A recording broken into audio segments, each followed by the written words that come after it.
All righty then, we're recording. All right. Whoa. Good morning. We're calling to order the special meeting of the Tulsa Municipal Airport Trust of December 10th, 2020. And we're going to start first thing on the agenda is call a roll. Thank you. Joe Robson, Kent Harrell, Here. Ryan Camus, Here. Mary Smith Crofts. Here. Okay. You have a motion to approve the minutes of the November 12th, 2020 TMAC meeting. So moved. Second. All those in favor? Aye. Motion carries.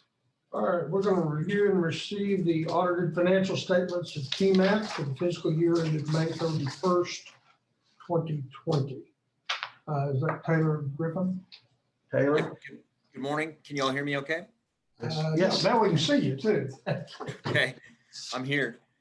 So Jeff had sent me an email indicating the order of your packet that you have. And I see that you have a blue tab, a red tab, orange, yellow, and pink. Is that the order that the documents you have in front of you reflect?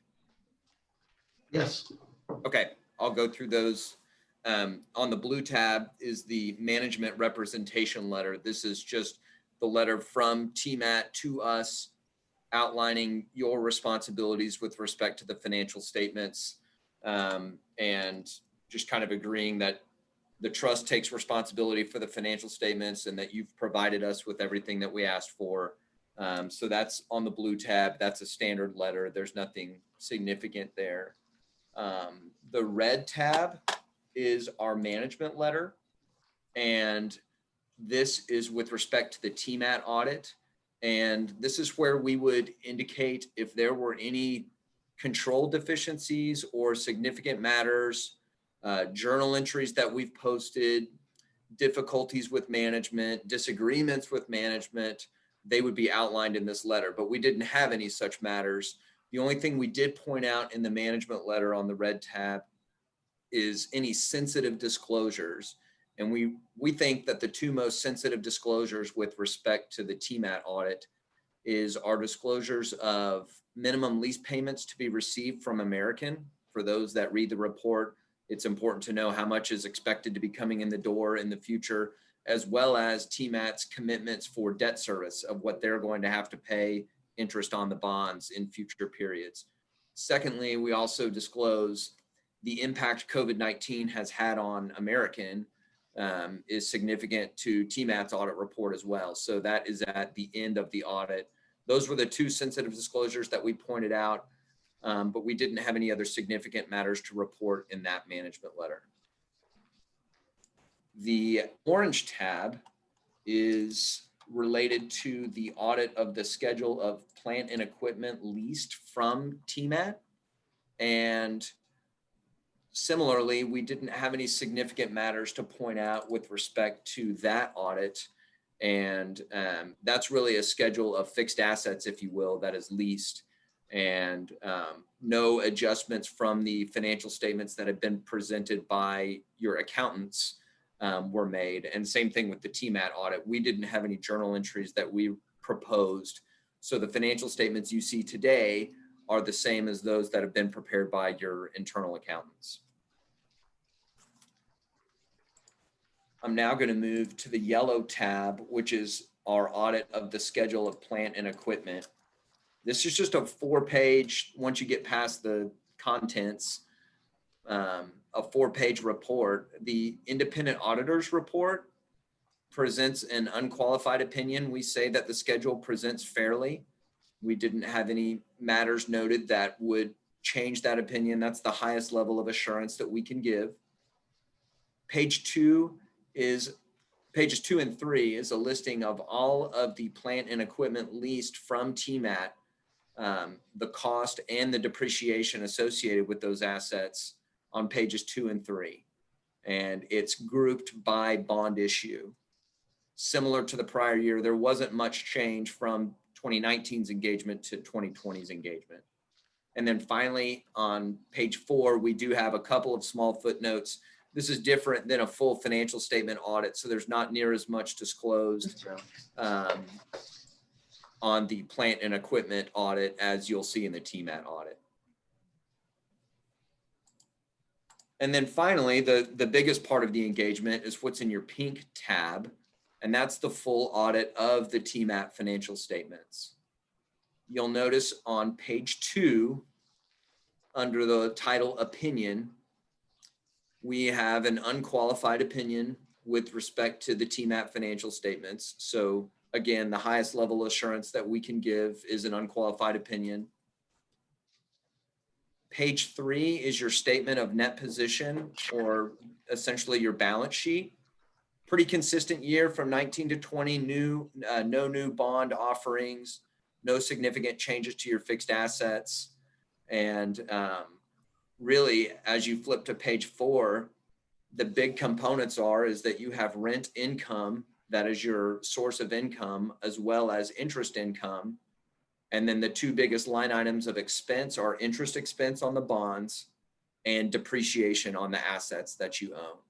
And so although the accounting for some of the lease arrangements is a little unique and complex, the inputs to the income statement are a few big line items. And you can see the change in net position is pretty consistent with the prior year. Your depreciation and interest exceeds the rent you charge, based on the nature of how the accounting works for this. And so that's why you see a decrease in net position each year. From a cash perspective, on page 5, the statement of cash flows, cash remained pretty consistent. TMAT keeps enough cash in the bank to service its notes, the interest due on its notes payable. And so cash at the beginning and end of the year remained really consistent with the prior year. Finally, in the footnotes, there were no new accounting policies adopted during the year. The disclosures were the same as the prior year. So there's no footnotes in here that were different from the prior year, and the trust did not have to adopt any new accounting standards. The one new disclosure is at the very end, starting on page 13, which is a disclosure you'll see on every audit report you review probably for the next couple of years, and that's the impact of COVID-19 on the organization. And so this was drafted basically straight from American Airlines disclosures with respect to how COVID-19 has impacted them. We included that in this audit report too, because that directly impacts TMAT.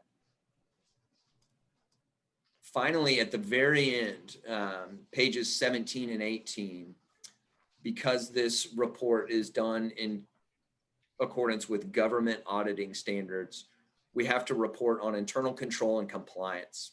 And if we would have noted any weaknesses, material weaknesses in control or compliance, we would put those in this report, but we don't have any matters to report. We can't say that there are none because we don't test every transaction, but this is a good report essentially because we don't have any reportable matters here. Do you have any, well, and finally, thanks for engaging our firm to do this work. We enjoy working with those of you at TMAT that help us get this engagement complete. And I think Regeer Carmen Rowe, who does your accounting, does a great job throughout the year, keeping a clean set of books.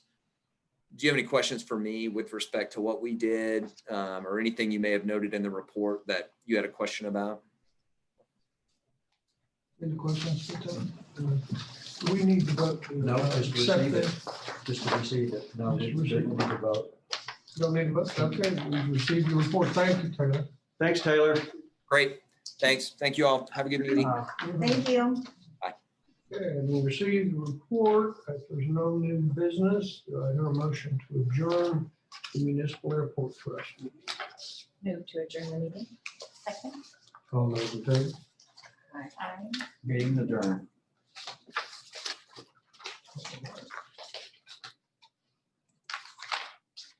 Okay, we will now open the special meeting of the Tulsa Airports Improvement Trust and the regular meeting of the Tulsa Airport Authority, dated December 10th, 2020.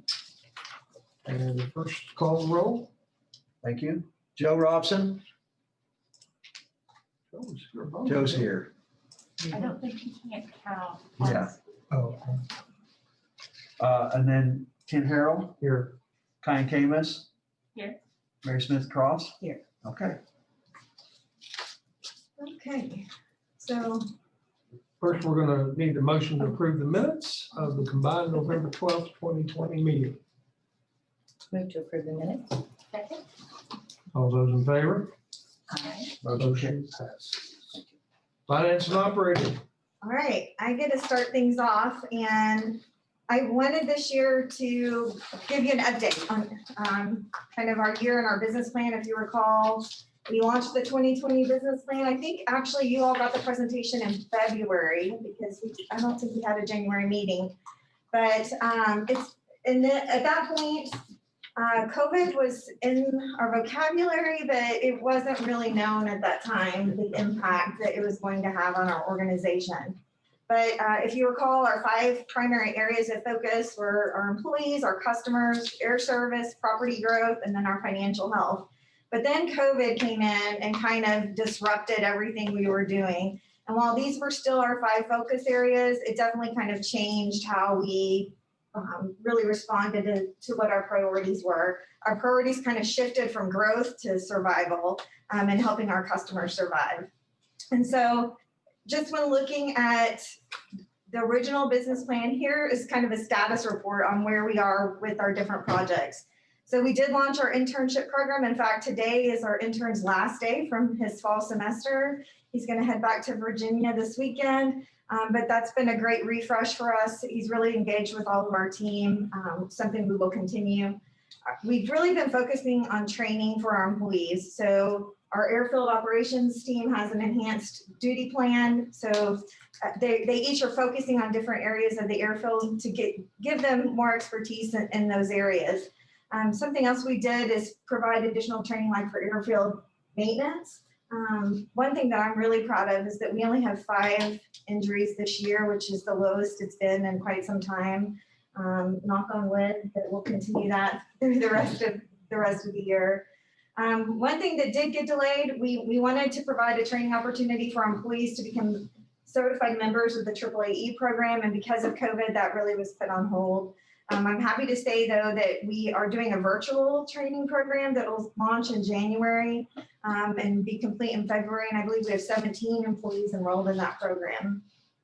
Another COVID hold. So you'll see orange means we've basically completed it. Blue means, or purple means it's delayed, and red means it's definitely on hold.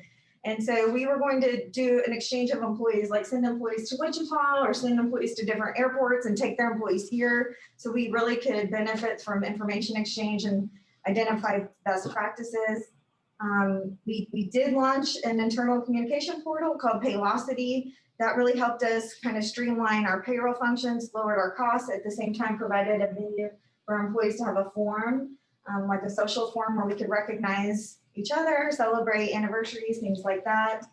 And then the other thing that's kind of on hold is a leadership engagement initiative. I really felt it was important for our directors to get out in the community and be more visible, but because of COVID, the timing of that just really didn't work. I do want to note, though, that we have our employees have really been focusing on engaging with community partners. And even though we didn't go out and really become members of boards and different things, our charitable giving committee raised over $21,000. We held a blood drive. We did canned food drive. We had No Shave November. That was a little more personal for us because of an employee that we wanted to support. But and APPSO, for instance, installed a charging station here. The Tulsa Transit started their Workforce Express network and added the airport to that. The Cultural Advisory Group. I mean, there have been a lot of different community partners that we've engaged with. From a customer perspective, again, things were a little different than we anticipated. We did do pilot surveys. We were not able to survey our tenants. I mean, our passengers. We felt like passengers wouldn't be too receptive to us going up and conducting surveys face-to-face right now. We did do an airport lighting sign and marking plan for Riverside Airport. And we're working closely with the city of Tulsa now in terms of their plan for street maintenance. We learned a lot about that in the surrounding area. And then just a communication strategy for our terminal tenants about what's going on in the terminal. So when customers ask them, hey, what are they doing behind those dust wells? Employees will have the information to be able to provide that to our customers. So we also really try to focus on communication with our airfield tenants.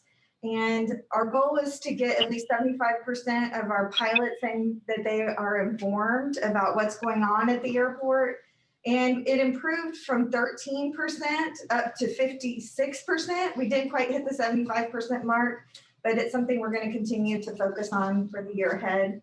We established our disability advisory group. They actually named themselves Access TUL, and we have just various organizations represented on that committee. At this point, they're meeting monthly, but that may change to a more quarterly basis. Things that they accomplished are, for instance, they recommended that we get our website certified to make sure it's accessible for people that may have vision impairments or hearing impairments. And so we went through that process. We also launched our Sunflower Lanyard program. So that's something that you'll see people, if they have a green lanyard with sunflowers on it, it's just a way for people with disabilities to quietly identify themselves. A lot of disabilities aren't visual. And so for TSA, for instance, to know when they see that person may need a little extra help. It's a quiet way to identify that. Where do you issue them? So we have them at the receptionist area. When our volunteers come back, they'll be at the information desk. And then we also are giving them to our partners. So like TARC, different community partners have them so that they can give them to their customers. Yeah. Let's see here. Let's see. Sorry, No. Please stop me anytime. So we did look at wayfinding signs.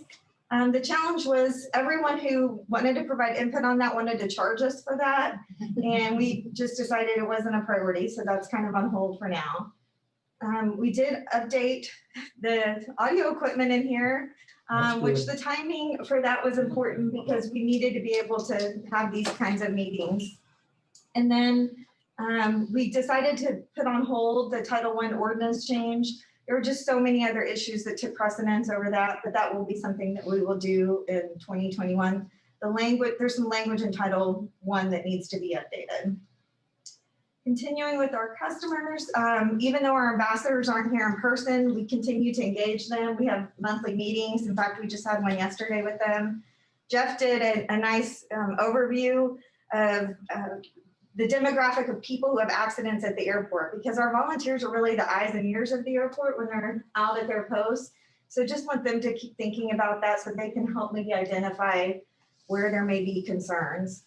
Our customer experience team is working with our concessionaires to make sure we are engaging all of the social platforms to get feedback. So if it's on Yelp or if there's some other third-party review site and there's a customer that has a complaint, we want to be able to address that. Our disadvantaged business enterprise program continues, but we were not able to do an outreach event for that. There was like an industry-wide rental car outreach event planned, and that was put on hold. And then we also put on hold our outreach for our state legislatures. That's something that we want to do. We continue to have conversations with them, but we really were hoping to do like a formal program. And so we will re-engage that next year. Airline service, we did update the airline incentive program. Unfortunately, Southwest new flight to BWI was put on hold. It was supposed to launch in June. Here it may start again next year, but it just all depends on demand. But even despite that, we did launch 2 new cities this year. So Nashville on Allegiant and then Phoenix on American. We had Phoenix on Southwest, but to have daily on American really is going to help that market. And then the COVID hold, we can't have employment growth in the middle of COVID. Unfortunately, we're trying to get back to 50% of employments of last year. That's kind of our metric today. But Andrew's still engaging with airlines. I think it's more important now than ever that we keep talking about Tulsa and the fact that we have a really good story to tell, because our demand is higher than the national average and our activity continues to build. And so having those conversations, so when airlines do start coming back as vaccines become distributed, I think that's going to be so important. I have a question. Yes. Do you know, just off the top of your head, since March, month over month, has it been a consistent growth back, or did we go down again once in a while? So Passenger count. March and then April went down, and then in May it's been up, and then starting in August, it's basically flattened out. I'm talking about plane. Employment, sorry, yes. Yeah. Yes, yeah. So we were kind of growing about 2% a month, and Fabio's slide, when he gives us a report, will kind of visually show that. We really were hopeful that Thanksgiving would kind of boost November traffic, but of course with COVID spread and everything, a lot of people canceled their plans, and so I really think for the next couple of months at least, it's gonna stay pretty much where it's at, if not even decline again. I know for well over a decade, and to my memory, 2% growth was very acceptable. We were pleased with it. But then the last 4 years, 5 years, we've had phenomenal growth compared to that. So now it feels like, Yeah. yeah, Kind of plodding. yes. Well, and I think the big thing is we just don't know like how quickly it can come back. We will see double-digit growth again. It's just going to be a matter of when vaccines are available, if people choose to utilize that service or not. Yeah. And then, I mean, something that you guys are going to consider today for approval is COVID testing at airports. And we started seeing that, and that's something that we want to bring to Tulsa so passengers can get tested, get cleared so that they can go on trips that they have had planned. So that's pretty exciting. I'm excited about that. So we did not give 50 acres of leased property, much to Jonathan's chagrin. We did lease, 1.8 acres last month? But I'm happy to say there are several things in the pipeline, and I hope surely in 2021 we'll push that, if not double that. I'm optimistic, Jonathan. So, and then Jonathan's team provided responses to 9 different RFPs that we have received. We anticipate a site visit this year in December yet, but that may be pushed to January. We'll see. But it's been interesting, a lot of activity over the past, I'd say 60 days or so. Another big project is to integrate our new ABRM system, which is a lease management system that talks to our accounting system for issuing invoices. That's been quite the project that our team's been working on for a while. We audited all of our contract files. There's over 300 of them, and we're right in the middle of the conversion today. That will be done by the end of the year. The hotel development discussion has been put on hold. I mean, that's really something we're gonna have to find a solution to, but we're trying to give the market time to adjust. The hotel here at the airport that was the Clarion Inn is now basically shuttered, and all of our hotel demands going across the street to the Hilton. And then we did complete the assessment of the customs facility. We've identified a new location for it that's adjacent to the terminal that gives us the flexibility to scale up for a federal inspection service. But the design of that was put on hold after COVID, again, just because of funding priorities. So financial health, LED installations are complete, which is going to save us some money on electric. Our insurance costs, I'm optimistic. I was hoping we can maintain them at current levels, even though we had like a 14% decrease last year. That just wasn't sustainable, unfortunately. But we were able to control the cost to only 8%, and that's assuming we get back to 140 employees, 148 employees. Right now, those costs are actually less than what they were last year, but we'll just see how that goes. I think the important thing for our employees is we adjusted the benefit that we provide to cover that increase. So our employees didn't have an increase in their out-of-pocket expense. The aft hill study for the control tower has been moved to 2021. We did have a call this week with the FAA on that. At this point, it's scheduled in February, but they're not very hopeful that they can get that done. So they scheduled an alternative date in June. So it's still on the list though. And then Jeff has already, he did that early on, established a database to track property damage so that we can go back to the insurance companies, the individual or companies, in order to recoup those costs. And then rating agencies, early in the year, that was really a focus, right? Because we were going to go to market, refinance some of our bonds. We know days of cash on hand are important. Thanks to the CARES Act, our cash reserves are healthy today. despite the revenue challenges that we have. So we're sitting at 273 days of cash on hand, and our debt service coverage ratio is at 2.07. I didn't add that to the slide, but it's 2.07. And then we do have this new great park system, but unfortunately, because of demand, we can't generate any additional revenue if there aren't people here. And the same is true for non-airline revenue growth. We really can't, there's not a base of activity in order to drive that growth. So that's it in a nutshell. There are a lot of other things that we did this year related to innovation, modernization of the airport. I'm going to be putting all of that together in a report that will be done by the end of this year, that I'll email you. That will be on our website for all of our customers to review as well. But I thought I wanted to hit on this now because the next time we get together, we'll be talking about 2021 goals. So, any questions? A little quick question. I'm looking through the numbers on the homework that you just sent. I thought we came through really well this year. Of course, 2021 is going to hit us harder. How are our subtenants doing? I worry about our small operators, either food service or the shoe shine guy or the valet people. I mean, do we have any read on how they're holding up, or have they gone somewhere else? Well, I think everybody's had to scale their operations based on activity. And so one thing that we've done for rental cars, food, beverage, and retail is our agreements allow us to basically put the MAG on hold, their minimum annual guarantee. So all they're having to share with us as far as revenues is a percentage of sales. Okay. So that enables them then to scale up or down based on demand with little impact to their bottom line. And I think that's been really helpful for them.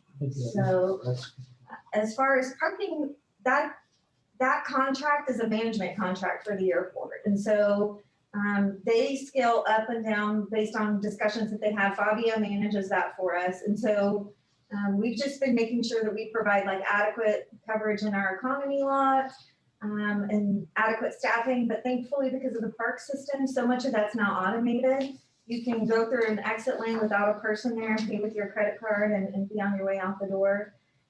We really need more activity to be able to open the valet parking.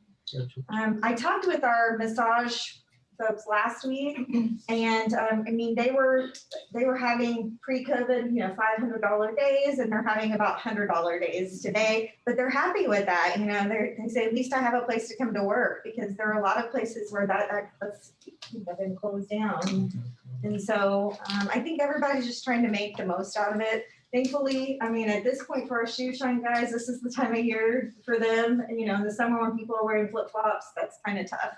But they're heading into their peak season. Good, thank you.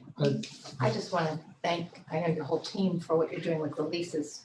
That's something that has been kind of just kicked down the road and very hard work, but thank you. Well, it's great that our contract has that flexibility to be able to do that. And then as far as our other tenants, like on the airfield, I think they're doing fairly well considering. I mean, I know general aviation has really picked up. We've seen that down at Riverside especially. There are a few FBOs here that I think are struggling a little bit with less fuel sales, but overall I think we're doing okay.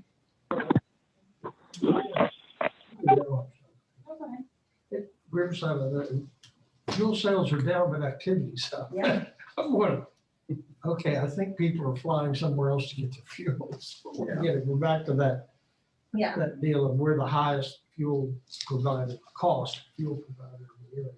Because that's a number that looks funny. The activity's up significantly, fuel sales. Yeah, we definitely are keeping our eye on that. Okay. The latest round of COVID negotiations in Congress, is there any additional relief in this next package or any future package? I watched more on like the city side of things. Right. So there is, originally that started out as a $13 billion pot for airports. And that I think today is down to about a $3 to $6 billion pot, which is still, additional funding for us. I think what they've done is they grouped airports and airlines together. And so the focus is on the airlines themselves, which as airports, the airlines have to be successful, right? And so, but there is some additional relief in those proposed bills, and hopefully if the president will sign those, we'll get to take advantage of some of that. There is also, or there were, I haven't seen the latest versions, relief specifically carved out for concession operators. And so how we can provide that, I'm not quite sure yet, but we'll review it. And if we can, we'll work with them to provide that benefit. Any other questions for Lex? All right. Financial report. Javier. Hey, good morning. Today we're going to go over the October 2020 over October 2019 and calendar year to date activity. As the slide shows, our revenue when we compare October 20 over 19 is down about 33%. We're tracking at about $1.2 million less revenue charged and collected this month over last year, same time. And our calendar year to date activity, 19% down. That's a $6.2 million difference. We were tracking pretty high in the beginning of fiscal year 2020 with the activities in our revenues, but due to COVID, as Alexis said, it hit us in March. We felt the full effect in April, and it kind of reduced our activities dramatically, and we've been slowly climbing out of April ever since. Our expenses, however, that's a different story. Our expenses are actually 19% below where they were last October and 18% down from where they were the calendar year to date. $3.7 million difference there. So we are doing about the same amount of work with less resources and less expenses. We tackled the pandemic early on when COVID was starting to hit the US. We were in our budget phase and we were able to shave our budget down. And since then, we've really tightened our belts and are able to do significantly more in savings than we anticipated when we were building our expense budget. Our net operating income, however, is down about 49% October over October and 23% when we compare the calendar year to date, about a $2.4 million decline. And that difference there between the revenue and the expenses, that goes towards our debt service and our capital purchases, vehicles, equipment, things of that nature. Looking at the next part of the slide, we have our food and beverage gross revenues down about 67 and 66% comparative, and our retail gross revenues 48 and 29%.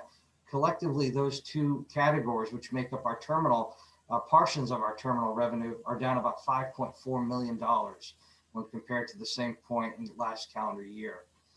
As Alexis indicated, our parking activity is down due to the decline in passenger activity. The valet has been closed since about March of this year. And until we get some significant increases in volume and more confidence in people allowing other people to park their vehicles, it will continue to monitor it, but it remains closed as of today. Valet is a significant revenue source for the airport. However, it is labor intensive, so the numbers have to make sense, and the customer confidence has to make sense as well. We're down about 58% from where we were this time last year, with about 217 less ticket pulls in our system. Our revenue is down about $5.3 million, 59% from where it was calendar year to date. And our ground transportation revenue, this is made up of our T&Cs, our shuttle services, our taxi revenues, down about 57% from where we were calendar year to date comparative. Rental cars holding steady at a 45% down for both the month over month as well as the calendar year to date comparative in transaction days. And RVS, looking back at RVS, the 44% increase, we did have a runway project going on at RVS October of 2019. So that accounted for the reduction in activity last October, and the increase this October is reflective of an open runway. In the spring of 19, we did have some severe weather, which augmented our activities at RVS. And this year we had social distancing. So all in all, between the weather and COVID, our activities this year are down about 7% for RVS. Fuel flows, 16% down. We pumped about 190,000 less gallons of fuel at RVS calendar year to date this year over last. And our employments are down about 56% in our calendar year employments, 54 month over month. We had about 710,000 less passengers utilize TUL this year over last. In plane cargo down about 14%. That equals about 7.1 million less pounds of cargo traveling through TUL. They've been on the fence there for a while. Even though our activities picked up, the cargo has impacted with tariffs and trade wars and things of that nature, and economies closing and reopening and manufacturing not kind of missing the mark. So they're still down about 14% from where we were last year. The next slide is our airplane revenue of employments total. April, we were down really significantly, our lowest point, 5,137 enplaned revenue passengers. We've slowly started to increase with a peak in July of about 58,000 in passengers. And August and September, we plateaued at about 54,000 passengers. Today in August and September, 54,000 passengers. October, we're up to about 61,680 passengers through TUL. So we are slowly starting to see an increase, but it's incremental. Like Alexis said, the holiday season, the travel restrictions and warnings of COVID spread have impacted our November. I do not have those yet, but I'll report on those next month. The next slide is our budget to actual, where we are versus where we anticipated to be. And looking at our revenues, even though we have some revenue streams that are significantly higher than we anticipated, we have others that are down. One of the big ones there that stands out is our parking and rental car revenue. We're down about $1.5 million from where we anticipated to be, and that's impacted by the lack of activity here at the airport. All in all, we're down about 6% from where we thought we'd be, about $669,000 with less revenue collected than anticipated. But our expenses, as you can see, really saving us, creating a lot more of a net increase in income than anticipated. We're down about 21%, $1.7 million savings recognized over where we anticipated to be, 41% net gain from the budget. The next slide is our budgeted versus our forecasted fiscal year to date activity. We reduced our budget by about 22% for revenue. We were right at about $42 million budget. We dropped it down about 22% in anticipation of the economic impact that COVID would have on the aviation industry. Given our current trends and forecasts, it looks like we're going to be about 8% lower than anticipated. So about 30% from where we budgeted to where we would be last year at this time. Looking at our expenses, we reduced our expenses by about $1 million, 4% from where we were the prior year, down to about 24.7. We're actually tracking, if we can maintain the same trajectory. We did have early retirement incentives. We're under a hiring freeze. We've renegotiated some contracts through the course of the year. We're going to probably end up right about 15% lower than budget, around $21 million from our $24.7 million anticipated. The net effect there is about a 14% gain. We will apply that $9.1 million against our $16 million debt service and our about $500,000 of capital purchases, with the difference coming out of our days of cash on hand to fund our debt service. The next slide. The next slide is a new to the board slide. It's a comparison of where we were fiscal year to date 2020 through October to where we are today. And as you can see, our revenues are about 33% lower than they were last fiscal year. We're down just about $5 million from where we were last year. Our expenses, however, 17% for the better. We are about $1.3 million lower in our expenses than we were in October of last year. The debt service was about the same. We did refinance some bond debt, about $16 million worth of debt. We did a debt refinancing forward where we were able to close in March, but the debt service savings was not recognized until June. So these numbers are reflective of our debt service through October of 19 versus October 2020 with the savings and reduction in debt. But as you can see, that bottom number, we went from a 1.9 excess to a negative $1.6 million excess, about 184% lower in our debt service and operating capital purchase coverage there. So it is a different world. We are feeling the impacts. As Alexis mentioned, we do have the CARES Act supplementing our cash flow. However, our revenues are still struggling to keep up. As the next slide here shows our liquidity of days of cash on hand, we're tracking at about $18.8 million of liquid days of cash on hand against our budgeted expenses and purchases. We have about 273 days of cash on hand with a burn rate of about $69,000 per day to operate the airport.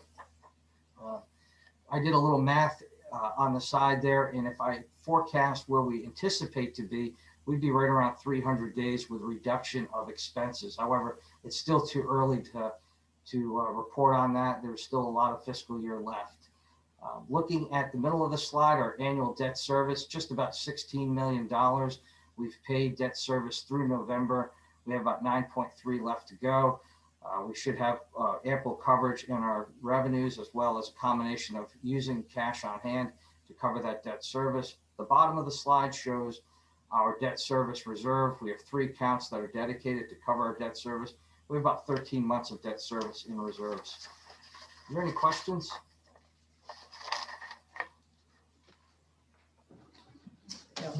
No questions for Fabio? We'll go to the next item. Thank you, Fabio. That was a good report. Okay, fiscal year 2020 financial audit. Krishna, are you with us? Good morning. Can you hear me okay? Yes.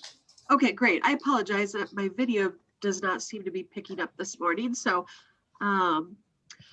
yes, as far as the audit report, we have the final audited financials to go through with you this morning. I believe historically, I don't go through the results in great detail because I know, as Fabio just presented, he gives that information to you on a monthly basis. But as far as the audited financials, I will mention on pages 1 and 2 is the independent auditor's report. You will see it's a unmodified opinion, as it's referred to under AICPA standards, or a clean opinion, as people often refer to it as, meaning the financials are presented in accordance with GAAP as required. I also point you to pages 3 through 11 in the financials. This is management's discussion and analysis. So while this section is actually unaudited, people find it very informative just because it's where Fabio and his team have gone through and provided a narrative that explains year-to-date fiscal year 20 results compared to fiscal year 19, and similar to what he just did for you on both a monthly and annual basis. It's the same narrative on an annual basis for the audited financials. So again, going through and highlighting any changes in the current year compared to the prior year. And then obviously, as you all have discussed, with the impacts of COVID, that is something that was added to audited financial statements this year. Certainly a very relevant topic, really industries all across the board, but certainly in your industry as well. So when we go through and sometimes highlight if there's anything different this year in your financials, the airport there were no new financial accounting standards that were adopted this year, but you will see at the back of the financials, a footnote was added that does talk about obviously the pandemic that's going on, and tried to specifically highlight some of the known effects at this time as to how that has impacted the airport, but also still certainly disclosing to the users of the financials that the potential unknown effects are still out there as well, depending on the length of this event. We also issue the letter you have is the auditor communications. If you recall, there's certain just required topics that we go through at the conclusion of the audit. As I mentioned, first of all, if there was any newest standards that had an accounting implication, we would identify those, but there were none. The GASB actually, in light of everything going on with COVID, issued GASB 95, which really allowed entities to defer the elected date of all other standards out there, just in light of what everyone else is currently dealing with. And they kind of realized maybe implementing new accounting standards might not be a priority for people this year, so it allowed them to defer any new standards for a year.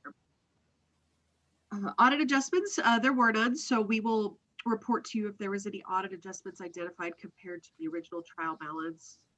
So the audited product you'll see is consistent with the original trial balance we received from management, just meaning no significant errors or adjustments were identified in our testing that had to be reflected in the audit report.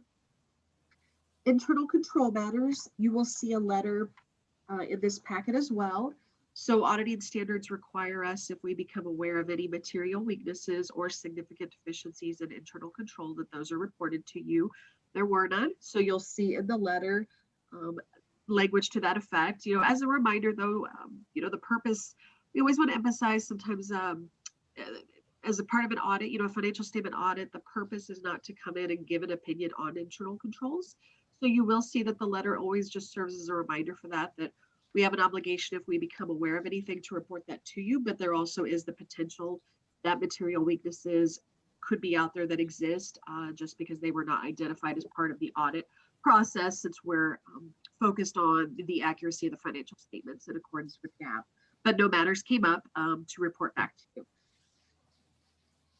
The only other piece also attached to this, similar, I think, to the other audit presentation, you're provided with any written communication. So you will also see in this packet a management representation letter of management confirming the financial statements, as well as the information we were provided during the audit is complete and accurate to the best of their knowledge. The only piece that we haven't issued is the compliance audit report. And the reason for that is, as you've indicated, the airport received CARES funding this year. And unfortunately, the federal government is still working through providing the guidance for both auditors as to how to actually audit those funds, but also for the auditees on any specific reporting requirements you may have. So just so you know, we performed compliance testing on I'll say the usual airport grant funding you receive. But like I said, they have not yet issued guidance for auditors on how to, any specific testing requirements they are going to ask us to perform on CARES funds. So that is the only reason that you don't yet see the final compliance report issued, is we are still waiting for that information to be provided. Hopefully that will be forthcoming pretty soon though, and then we can wrap up the testing of the grant funding.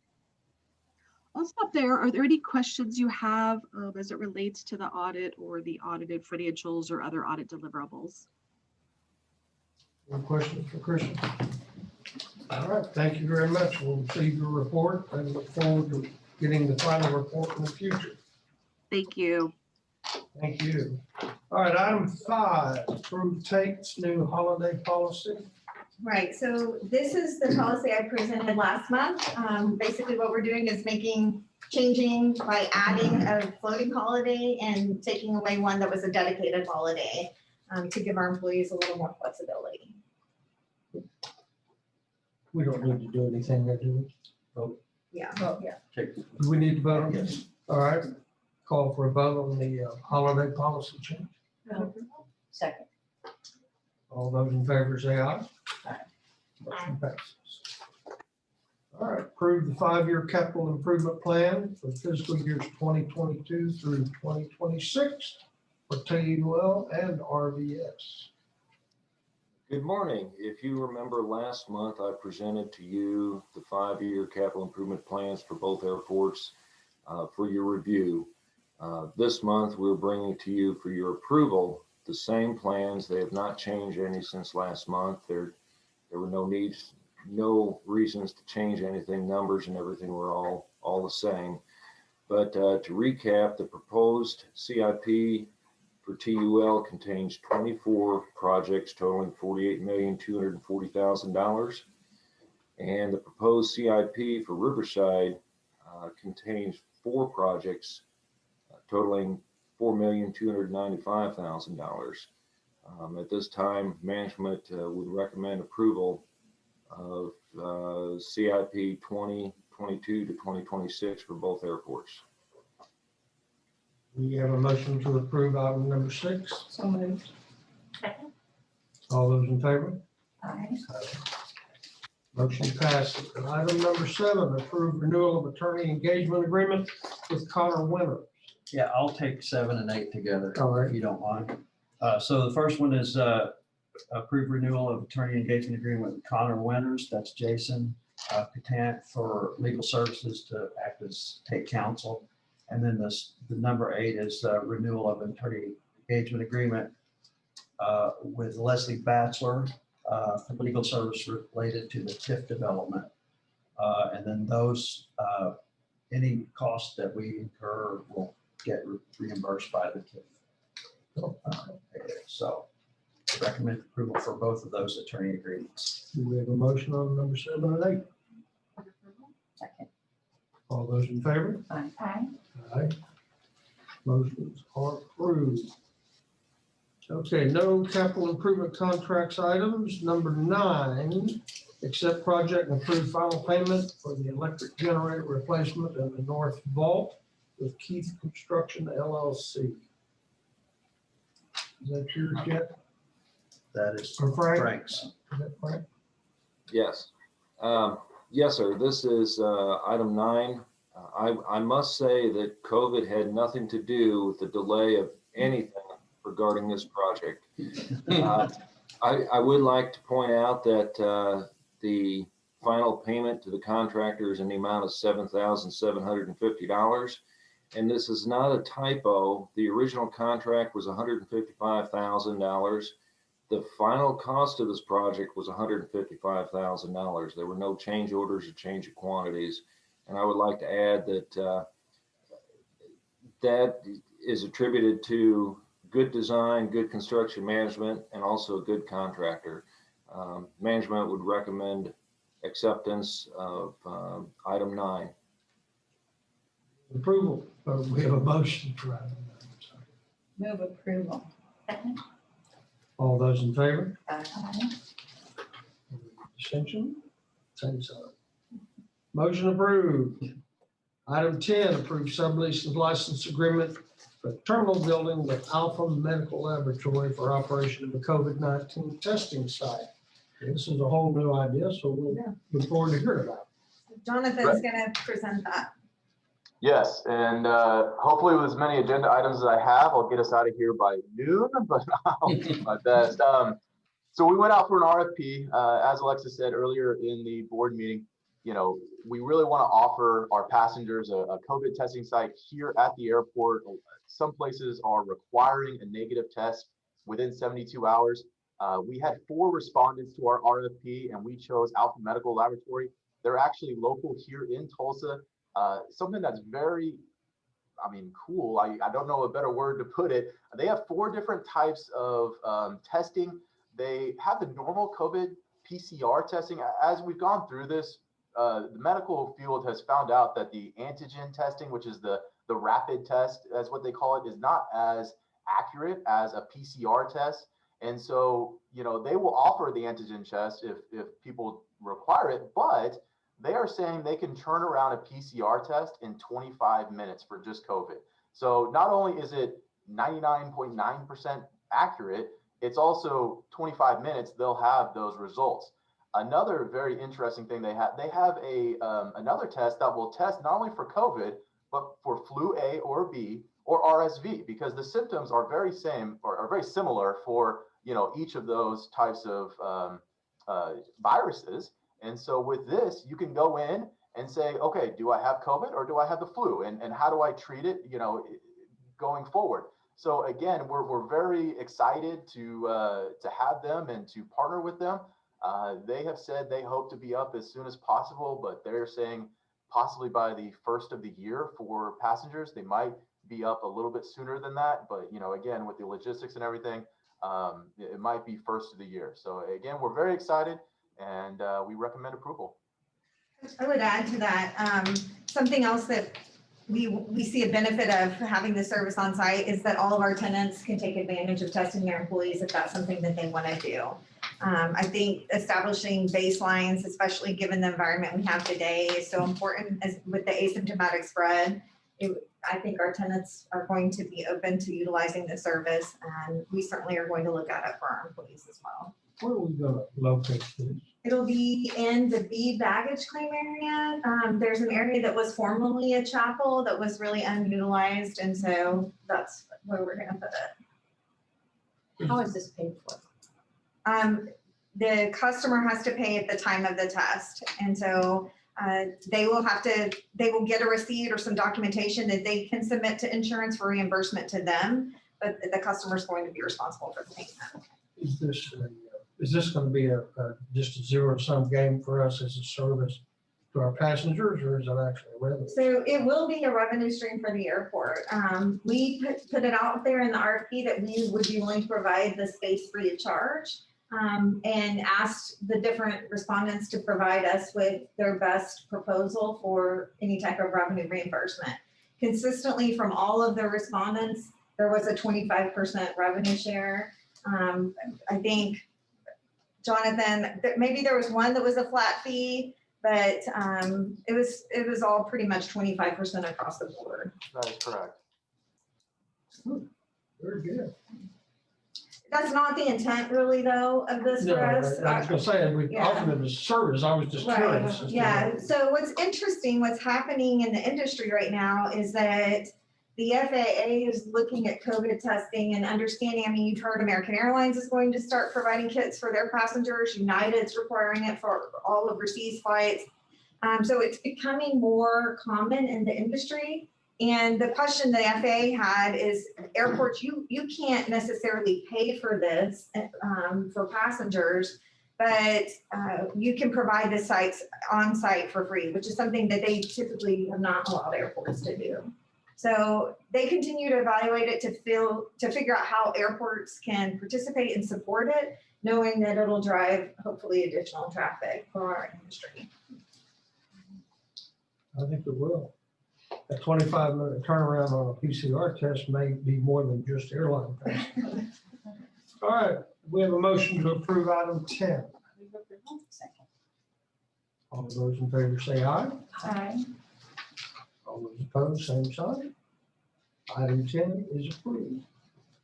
Item 11, approved concession agreement with Badaboom LLC, Mythic Press, effective December 1, 2020. Correct. Badaboom LLC, doing business as Mythic Press, has the little robotic retail machine in the A baggage claim with Oklahoma Apparel. They have T-shirts, patches. I believe they also have a couple of Oklahoma masks in there. So it's right there just in the A baggage claim, and we recommend approval. Any questions? All right, we have a motion to approve item 11. So moved. Second? All those in favor? Aye. Any opposed?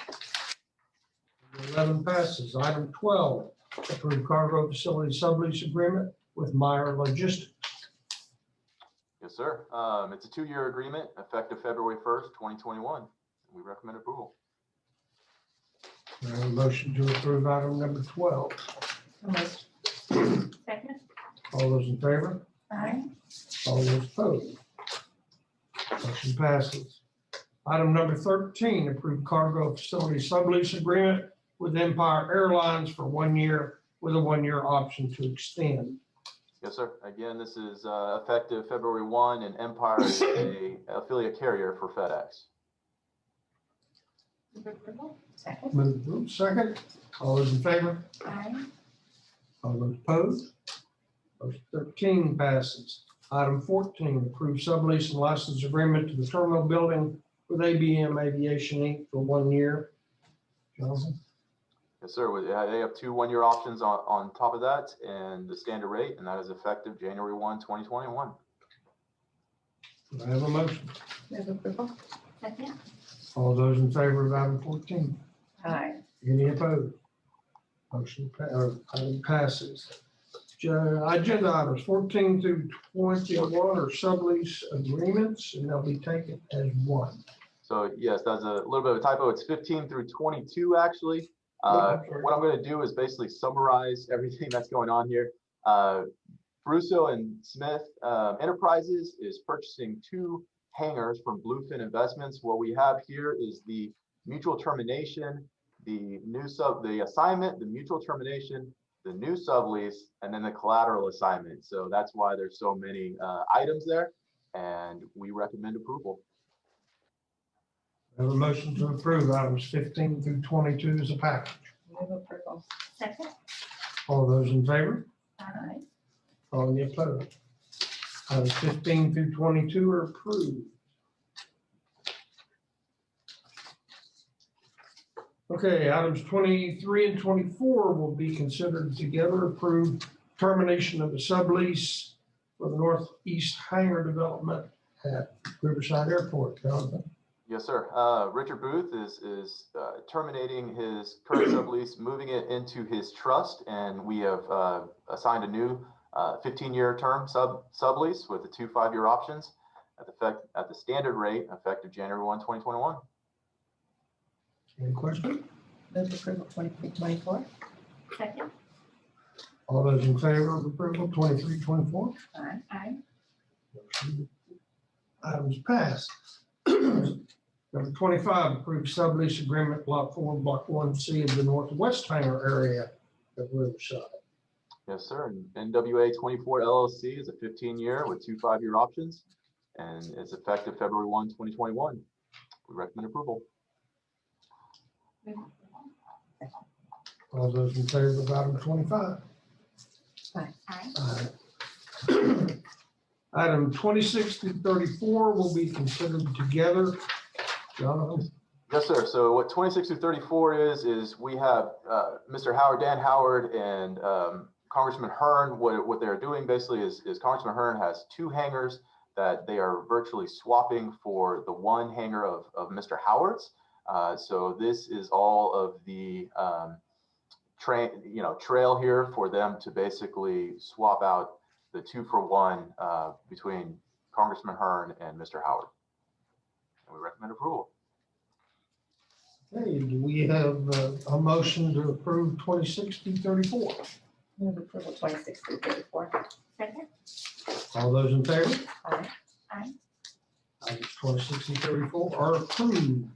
35, acknowledge and consent of a collateral assignment from Christensen Aviation to Blue Sky Bank, effective upon closing, but not later than December 31st of this year. Yes, sir. As you can see, Christensen is collateralizing the following lots and blocks and moving forward. So we recommend approval. I have a motion for item 35. So moved. Second.